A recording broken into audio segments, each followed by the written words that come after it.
শরীফ থেকে শরীফা হওয়ার গল্প শুনছো না যুবক ভাইরা তোমরা সবাই? হিজরা এবং ট্রান্সজেন্ডার এক জিনিস না। হিজরা হচ্ছে বাই বার্থ হি ইজ গে, সে জন্মগতই হিজরা। আর যারা ট্রান্সজেন্ডার এর মাধ্যমে নিজের লিঙ্গ পরিবর্তন করে, এরা আসলে পুরুষ ছিল বাট নারীর ভেষ ধরার চেষ্টা করছে। ট্রান্সজেন্ডার হচ্ছে যুবকেরা, আমি একজন ছেলে but inside I feel that I am like a girl. আমি মানুষটা ছেলে বাট আমি ফিল করি মেয়েদের মতো, যে আমি মেয়ের মতো, এই সেই ইত্যাদি ইত্যাদি। এখন এই যে মেয়ের প্রতি আমার আসক্তিটা বেশি, তো আমি কি করলাম? আমার হরমোন প্রতিস্থাপন করলাম, একটা অস্ত্রোপচার করলাম, লিঙ্গ চেঞ্জ করলাম, আল্লাহর সৃষ্টিতে হস্তক্ষেপ করে আমি পুরুষ থেকে নারী হলাম। This is called transgender.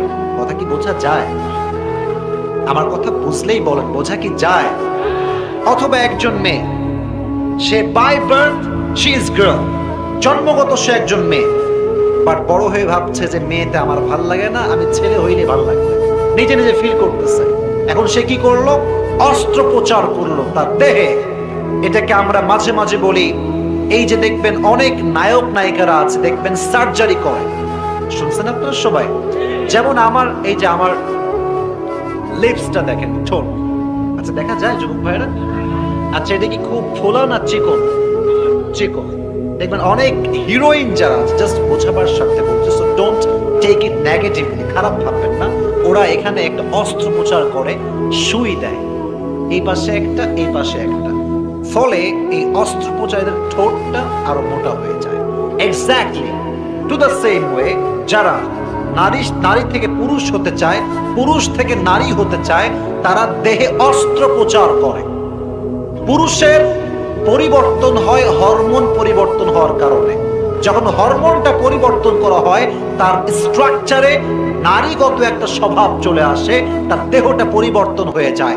লাকাদ খালাকনাল ইনসানা ফি আহসানি তাকওয়িম। Allah says in Surah At-Tin, we have created the mankind in the best level of stature. আল্লাহ বলছে, আমি মানুষকে সবচেয়ে সুন্দর রূপে বানিয়েছি। সুবহানাল্লাহ বলবেন না আপনারা? আর যারা মানুষ হয়ে আল্লাহর দেওয়া সৃষ্টিকে পরিবর্তন করতে চায়, তাদের মতো জঘন্যতম পাপী আল্লাহর জমিনে আর কেউ হতে পারে না। ঠিক কিনা বলা চলে? তো যারা ট্রান্সজেন্ডার করে নিজের দেহকে পরিবর্তন করছে, শরীফ থেকে শরীফা হওয়ার গল্প শুনছো না যুবক ভাইরা তোমরা সবাই? একজন স্যার, তার নাম হচ্ছে আসিফ, হি ইজ মাই মিতা। সে প্রতিবাদ করেছে, তো তার প্রতিবাদ করার কারণে তাকে তার ব্র্যাক ইউনিভার্সিটি থেকে তার চাকরি বাদ করে দিয়েছে। আর এই ব্র্যাকের সঙ্গে বিকাশ জড়িত আছে, বিভিন্ন লেনদেন জড়িত আছে। আমার কথা একটা, বিকাশে আমার লেনদেন সবচেয়ে বেশি করা হয়। আমি আমারটা বলছি, আমি আমার বিকাশের যা টাকা ছিল তোলা শুরু করেছি। আমার কথা একটাই, বিকাশ যদি ইসলাম বিরোধী কাজ থেকে বিরত না হয়, গোটা দেশের মানুষ বিকাশ সহ যারা এই চক্রান্ত জড়িত আছে সবাইকে বয়কট ঘোষণা করবে। ঠিক কিনা বাবা? আল্লাহ আমার এই দেশকে হোমোসেক্সুয়ালিটি বা সমকামিতার থেকে, ট্রান্সজেন্ডার থেকে হেফাজত করুক। সকলেই মন খুলে পড়ে আমিন। আচ্ছা।